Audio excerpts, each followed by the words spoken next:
Hello viewers, இனி நம்ம பார்க்க போறது ப்ளீச் எபிசோட் 61 பார்ட் 2.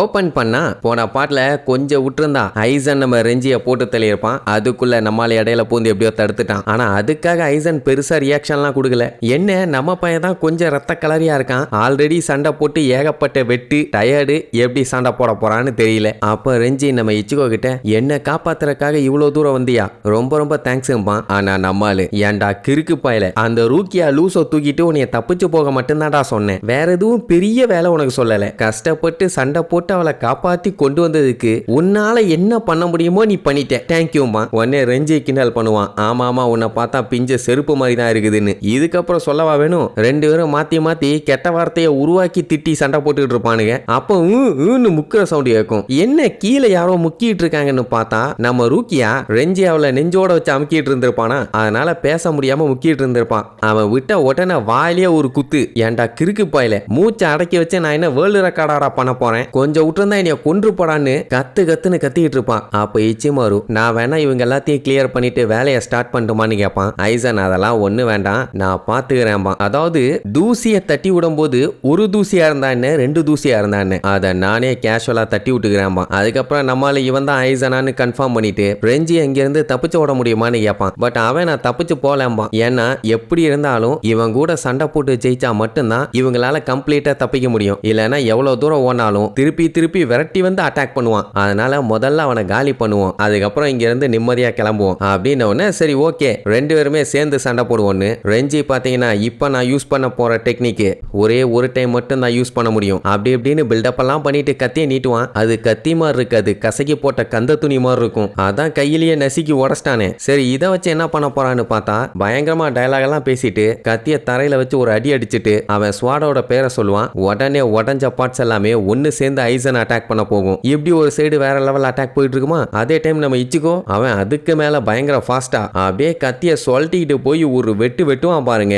அவ்வளவுதான் ஐசன் காலின்னு பார்த்தா ஒரே ஒரு விரலை வச்சு அவன் அட்டாக்க தடுத்துருவான். இச்சுக்கோ அப்படியே ஷாக்ல இருக்க அடுத்த செகண்ட் அவன் தடுத்த விரலை வச்சே ஜஸ்ட் ஆடி மடக்க தான் செய்வான். பய பாடியில வெட்டு விழுந்து ரத்தம் பீச்சுக்கிட்டு தெரிக்கும். இதுல வேற அவன் கிண்டல் பண்ணுவான். சாரிப்பா, நான் உன் பாதி பாடியை வெட்டிட்டேன்னு நினைச்சாம்பா. இங்க ரெஞ்சி எல்லாம் என்னடா நடக்குதுங்கன்னு ஆடி போய் உட்கார்ந்துகிட்டு இருப்பான். அடுத்த செகண்ட் பார்த்தா அவன் ஆளை காணும். எங்க போனான்னு பார்த்துக்கிட்டு இருக்கும் போதே ரெஞ்சிக்கு ஒரு வெட்டு. மாத்தி மாத்தி பில்டப் எல்லாம் பண்ணிட்டு இருந்தானுங்க. ரெண்டே செகண்ட்ல ரெண்டு பேத்தையும் பொழந்துட்டான். இப்ப ரூக்கியா தனி மரமா உட்காந்துக்கிட்டு இருப்பான். ஐசனை பார்க்கும்போது அவளுக்கு அள்ளு விடும். நேரா இப்ப அவகிட்ட தான் போறான். அது மட்டும் இல்லாம அவனை பார்த்த பீதியில ரூக்கியாவால மூவ் பண்ண முடியல. நான் இப்ப என்ன பண்ணுவேன்னு அப்படியே நடுங்கிட்டு இருப்பான். காலரை பிடிச்ச அலேக்கா தூக்கி எனக்கு தெரியும் உன்னால எந்திரிக்க முடியாதுன்னு, ஏன்னா என்னோட ஸ்பிரிச்சுவல் பிரஷர் உன்னோட பாடியை அசைய விடாம தடுத்துக்கிட்டு இருக்கு அப்படின்னு சொல்லிட்டு இருக்கும் போது அங்க இச்சிகோ முக்கிக்கிட்டே எந்திரிக்க ட்ரை பண்ணுவான். பரவாயில்ல, உங்ககிட்டயும் பவர் கொஞ்சம் இருக்குது, ஆனா நீ என்னதான் எந்திரிச்சாலும் வேஸ்ட், அதனால கிவ் அப் பண்ணிரு. நான் நினைச்ச மாதிரி உன் வேலையை நீ பெர்ஃபெக்ட்டா பண்ணிட்ட,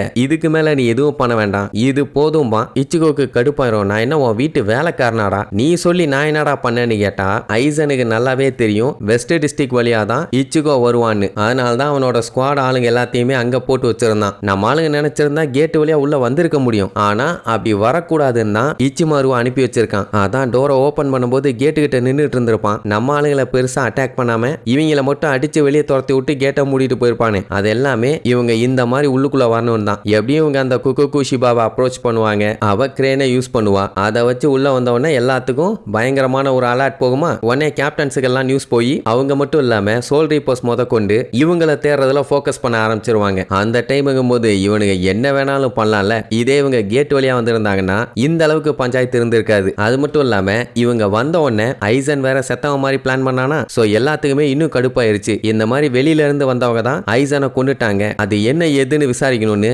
போக்கஸ் ஃபுல்லா இவங்க மேலதான் இருந்துச்சு. அந்த டைமுங்கும் போது இவனுக்கு என்னென்ன வேலை பார்க்கணுமோ அதை பார்த்துக்கிட்டான். இச்சுகோக்கு என்ன சொல்றேனே தெரியல. சரி எப்படி நாங்க வெஸ்ட் இருக்கோம் டிஸ்ட்ரிக்ட் வழியா தான் வருவோம்னு உனக்கு தெரிஞ்சதுன்னு கேட்டா அது எப்படிப்பா எனக்கு தெரியாம போகும், ஏன்னா அந்த இடம் தான் அந்த கடை ஓனர் கிசுகே இருக்கான்ல அவனோட ஆபரேஷன் பேஸே அதுதான். சோ அதனால அது வழியா தான் வருவாங்கன்னு கன்ஃபார்ம் கன்ஃபார்மே பண்ணிட்டான். அது மட்டும் இல்லாம இவங்க எப்படி இங்க என்ட்ரானாங்கன்னு கூட கரெக்டா சொல்லுவான். ஆனா ஒண்ணு மட்டும் ஐசனுக்கு தெரியல, நம்ம இச்சிகோ இதுக்காக இவ்வளவு கஷ்டப்பட்டு ரூக்கியாவை காப்பாத்த வந்தான்னு. அதனால தான் டவுட்ல கேட்பான், கிசுக்கே தான் இவளை காப்பாத்த சொல்லி உனக்கு ஆர்டர் போட்டானான்னு. நம்ம பையன் இந்த விஷயம்லாம் உனக்கு எப்படி தெரியும்னு கேட்டா, எப்படி இருந்தாலும் நீங்க எல்லாம் சாகத்தான் போறீங்க, அதனால நான் எல்லாத்தையுமே சொல்றேன்னு ரூக்கியாவை நாய் மாதிரி இழுத்துக்கிட்டே ஒவ்வொரு மேட்டரா சொல்லுவான். சோல் ரைப்பர்ஸுக்கு 4 பேசிக் ஃபைட்டிங் மெத்தட்ஸ் இருக்குது. ஜன்ஜுட்சு, ஹக்குடா, ஹோஹோ அண்ட் கிடோ. இது எல்லாத்துக்குமே லிமிட் இருக்குது. ஏன்னா ஒரு சோலால இவ்வளவுதான் தாங்க முடியும்னா அவங்களால அவ்வளவுதான் பண்ண முடியும். அதுல தான் சோல் ரீப்பரோட growth ஸ்டாப் ஆகுது. அது மட்டும் இல்லாம அதுதான் அந்த சோல் ரீப்பரோட லிமிட்டே. அந்த லிமிட்டை உடைச்சு எல்லாத்துலயுமே பயங்கர பவர்ஃபுல்லா மாற முடியுமா அப்படின்னு கேட்டா,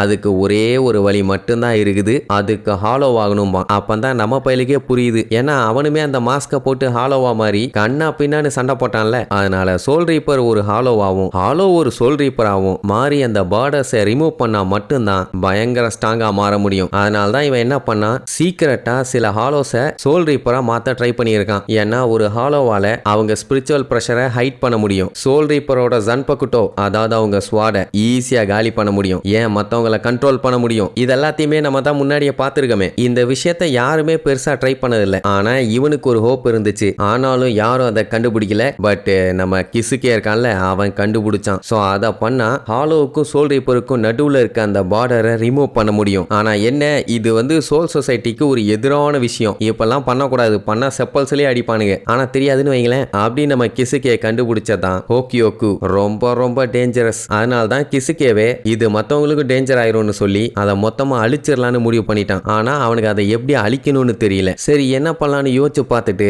இன்னொரு வழியை கண்டுபிடிச்சான். அதுதான் அந்த ஹோக்கியோக்குவை சுத்தி ஷீல்டு போடுறது. அப்படி போட்டுட்டு அதை யாராலும் யூஸ் பண்ண முடியாதுல்ல. அது மட்டும் இல்லாம யாரு கண்ணுக்கும் தெரியாம ரொம்ப டீப்பா தோண்டி சோல்குள்ள மறைச்சு வைக்க முடிவு பண்ணிட்டான். அப்படி அவன் ஹைட் பண்ண ஆள் தான் நம்ம ரூக்கியா குச்சிகி. அவ பாடியில தான் மறைஞ்சிருக்குது. இந்த விஷயத்தை ஐசன் கண்டுபிடிக்கும் போது ரூக்கியா பாத்தீங்கன்னா இங்க சோல் சொசைட்டில இல்ல, அவ லிவிங் வேர்ல்டுக்கு போயிட்டான். கிசுக்கியாவும் பாத்தீங்கன்னா ஏதோ பண்ணணும்னு பிளான் பண்ணியிருக்கான்னு இவனுக்கு நல்லாவே தெரியும். அவனுமே பாத்தீங்கன்னா சோல் சொசைட்டியை விட்டு போயிட்டான்னு வைங்க. அது மட்டும் இல்லாம ஒரு ட்ரேஸ் பண்ண முடியாத கிகையை உருவாக்கி அப்படியே ஹியூமன் வேர்ல்டுக்கு எஸ்கேப் ஆயிட்டான். அப்புறம் என்னன்னா ஒரு கிகைக்குள்ள, அதாவது ஒரு மனுஷனோட பாடிக்குள்ள சோல் ரீப்பர் இருந்தா அவங்க பவர் கம்ப்ளீட்டா குறைக்கப்படும். அதான் நம்ம ரூக்கியா கூட ரொம்ப கஷ்டப்பட்டிருப்பாள். என்னதான் பண்ணாலும் பவரை ரெக்கவர் பண்ண முடியாது. அது மட்டும் இல்லாம அவ பாடி பாத்தீங்கன்னா ரொம்ப டேமேஜ் ஆகிக்கிட்டே இருந்திருக்கும். அப்படியே பவர் கொஞ்சம் கொஞ்சமா குறைஞ்சு அவளும் ஹியூமன் மாதிரி ரொம்ப வீக் ஆயிருவா. அது மட்டும் இல்லாம நம்ம ரூக்கியாக்கு ஹெல்ப் பண்ணது கிசுக்கே தான். அவன் ஒன்னும் உன் நல்லதுக்கெல்லாம் உனக்கு ஹெல்ப் பண்ணல, ஹோக்கியோக்குவோட லொகேஷனை ஹைட் பண்ணணும், அதனால தான் உன்னை ஹியூமனா மாத்தி ஹெல்ப் பண்ணியிருக்கான் அப்படின்னு ஒன்னு அவளுக்கே ஷாக்கு. இவ ஹியூமன் வேர்ல்டுக்கு போனது ஐசனுக்கு முன்னாடி தெரியாது. ஆனா அதுக்கப்புறம் எப்படியா கண்டுபிடிச்சிட்டான்னு வைங்களேன். அதுக்கப்புறம் சென்ட்ரல் 46க்கு போனேன் அப்படின்ட்டு அடுத்த விஷயத்த சொல்ல வரும்போதே டென்கனோட என்ட்ரி. வந்த வேகத்துல கத்திய வச்சு ஐசன் சாவுடான்னு சொல்லி கத்திய வச்சு ஒரே போடு. அந்த இடத்துல பயங்கரமான பிளாஸ்ட். என்ன சடனா வெட்டிட்டான். அந்த வெட்டு முதல்ல அவன் மேல விழுந்தா என்னன்னு தெரியல. இவன் ஐசன் எப்படி புரட்டி எடுக்க போறான்னு அடுத்தடுத்த எபிசோட்ல பார்க்கலாம். டாடா.